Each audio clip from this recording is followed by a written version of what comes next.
Hello everyone, ఈ వీడియోలో మనం లీనియర్ సెర్చ్ అనే అల్గోరిథం నేర్చుకున్నాము. సో లీనియర్ సెర్చ్ అల్గోరిథం నేర్చుకోవడానికి నేను ఏం చేశానంటే, ఒక క్లాస్ రూమ్ ఉందనుకోండి. Assume that there is a class room. ఒక క్లాస్ రూమ్ ఉందనుకోండి. ఆ క్లాస్ రూమ్లో రజనీకాంత్, చిరంజీవి, పవన్ కళ్యాణ్ అండ్ రామ్ చరణ్ ఉన్నారనుకోండి. ఓకే, ఇప్పుడు ఫస్ట్ బెంచ్లో రజనీకాంత్ గారు కూర్చున్నారు, సెకండ్ బెంచ్లో చిరంజీవి కూర్చున్నాడు, థర్డ్ బెంచ్లో పవన్ కళ్యాణ్ కూర్చున్నాడు అండ్ ఫోర్త్ బెంచ్లో రామ్ చరణ్ కూర్చున్నాడు అనుకోండి. సో లీనియర్ సెర్చ్ అంటే ఏం లేదు. ఇప్పుడు ఒకరు క్లాస్ రూమ్లోకి వచ్చి Ram Charan, so to find Ram Charan ఉన్నాడా లేదా, ఓకే ఉన్నాడా లేదా కనుక్కోవడానికి వాడేదే లీనియర్ సెర్చ్ అల్గోరిథం. సో ఇప్పుడు లీనియర్ సెర్చ్ అల్గోరిథం ఎలా పనిచేస్తుందంటే, ఫస్ట్ ఏం చేస్తుందంటే ఫస్ట్ బెంచ్ దగ్గరికి వెళ్తుంది. ఫస్ట్ బెంచ్ దగ్గరికి వెళ్ళి రజనీకాంత్ ఉన్నాడు, రజనీకాంత్ రామ్ చరణ్ కాదు. ఓకే, సో ఫస్ట్ బెంచ్లో రామ్ చరణ్ లేడు. సో నెక్స్ట్ ఏం చేస్తుంది, సెకండ్ బెంచ్కి వెళ్తుంది. సెకండ్ బెంచ్లో ఎవరు ఉన్నారు, చిరంజీవి ఉన్నాడు. సో చిరంజీవి రామ్ చరణ్ కాదు. సో రామ్ చరణ్ సెకండ్ బెంచ్లో కూడా లేడు. దెన్ థర్డ్ బెంచ్కి వెళ్తుంది. థర్డ్ బెంచ్లో ఎవరు ఉన్నారు, పవన్ కళ్యాణ్ ఉన్నాడు. సో థర్డ్ బెంచ్లో కూడా రామ్ చరణ్ లేడు. అండ్ ఫోర్త్ బెంచ్లో ఫైనల్గా చెక్ చేస్తుంది. ఫోర్త్ బెంచ్లో రామ్ చరణ్ ఉన్నాడు. సో మనం ఏం చేస్తామంటే, ఫోర్త్ బెంచ్లో ఉన్నాడు అనేది మనం మొత్తానికి కనుక్కున్న నెంబర్. సో ఇలానే లీనియర్ సెర్చ్ అనేది పనిచేస్తుంది. లీనియర్ సెర్చ్ మనం ఎక్కడ చేస్తాము, అరేస్లో చేస్తాం. ఓకే, అరే లోపల ఎలిమెంట్స్ ఎలా స్టోర్ అవుతాయి, ఇండెక్స్ వైజెస్ స్టోర్ అవుతాయి. సో ఇండెక్సింగ్ గురించి మాట్లాడుకుంటే, రజనీకాంత్ 0th ఇండెక్స్లో ఉన్నాడు, చిరంజీవి 1 ఇండెక్స్లో ఉన్నాడు, పవన్ కళ్యాణ్ 2 ఇండెక్స్లో ఉన్నాడు అండ్ రామ్ చరణ్ 3 ఇండెక్స్లో ఉన్నాడు. మనం లీనియర్ సెర్చ్ వాడి మనం ఫైండ్ చేసింది ఏంటి, ఫోర్త్ బెంచ్లో, అంటే ఫోర్త్ పొజిషన్లో రామ్ చరణ్ ఉన్నాడు, అంటే ఫోర్త్ బెంచ్లో రామ్ చరణ్ ఉన్నాడు, అంటే థర్డ్ ఇండెక్స్లో రామ్ చరణ్ ఉన్నాడు. ఆ 3 అనేది మనం రిటర్న్ చేయాలి. ఓకే, సో లీనియర్ సెర్చ్ అంటే ఏం లేదు, just finding an element in that అరే. ఆ అరేలో ఆ ఎలిమెంట్ ఏ ఇండెక్స్లో ప్రజెంట్ అయి ఉందో ఫైండ్ చేయడమే లీనియర్ సెర్చ్. ఓకే, సింపుల్గా మనం లీనియర్గా వెళ్తూ ఉంటాం, ఇలా లైన్ బై లైన్ పక్కకి వెళ్ళుకుంటూ లాస్ట్ వరకు వెళ్తాం. ఒకవేళ ఎలిమెంట్ ఉంటే దాని ఇండెక్స్ రిటర్న్ చేస్తాం. ఒకవేళ ఎలిమెంట్ లేదు అనుకోండి, then we will be returning -1.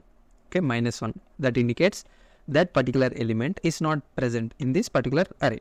Okay, so దీనికి మనం కోడ్ రాద్దాం. ఓకే, సో ఫస్ట్ అరే తీసుకుందాం, సార్ క్లాస్ రూమే తీసుకుందాం. ఈక్వల్ టు ఇన్పుట్ తీసుకుందాం, int of x for x in input dot split. Okay, next element to find, int of input. Okay, next linear search ఎలా చేస్తాం. లీనియర్ సెర్చ్ ఏముంది, మనం దీనికి ఒక ఫంక్షన్ రాద్దాం, డెఫ్ లీనియర్ సెర్చ్. దీని లోపల పారామీటర్స్ ఏమేమి ఉంటాయి, క్లాస్ రూమ్ అంటే array and element to find.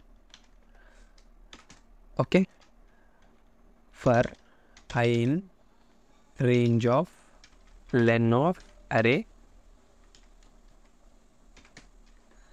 if array of I equal to element, then return I. అంటే ఏం చేస్తున్నాం ఇక్కడ, ఒక ఎలిమెంట్ మనకు దొరికింది అంటే ఆ ఎలిమెంట్ ఏ పర్టికులర్ ఇండెక్స్లో దొరికిందో ఆ ఇండెక్స్ డైరెక్ట్ రిటర్న్ చేసేస్తాం. అప్పుడు ఏమవుతుందంటే, ఈ ఫంక్షన్ నుంచి ఆ యొక్క పర్టికులర్ వాల్యూ అనేది బయటకు వచ్చేస్తుంది, ఫంక్షన్ ఎగ్జిక్యూషన్ అయిపోతుంది. ఓకే, ఒకవేళ ఎలిమెంట్ దొరకకపోతే ఏం చేస్తాం, రిటర్న్ -1 అంతే. సో ఇప్పుడు మనం ఫంక్షన్ రాసాం కదా, ఫంక్షన్లోకి వాల్యూస్ అనేది పాస్ చేయాలి. సో ప్రింట్, సో ఆ రిటర్న్ వచ్చిన ఎలిమెంట్ని మనం ప్రింట్ చేయాలి కదా, అందుకు linear search of class room common element. ఇప్పుడు దీన్ని రన్ చేసి చూద్దాము. ఓకే, ఫస్ట్ మనం అరే అనేది ఇన్పుట్ ఇవ్వాలి.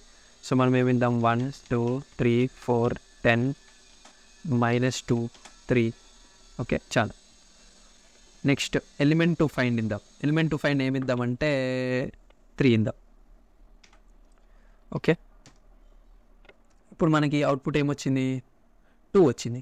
So first occurrence of that particular element, ఇప్పుడు 3 అనేది 2 టైమ్స్ ఉంది మనకి ఇక్కడ.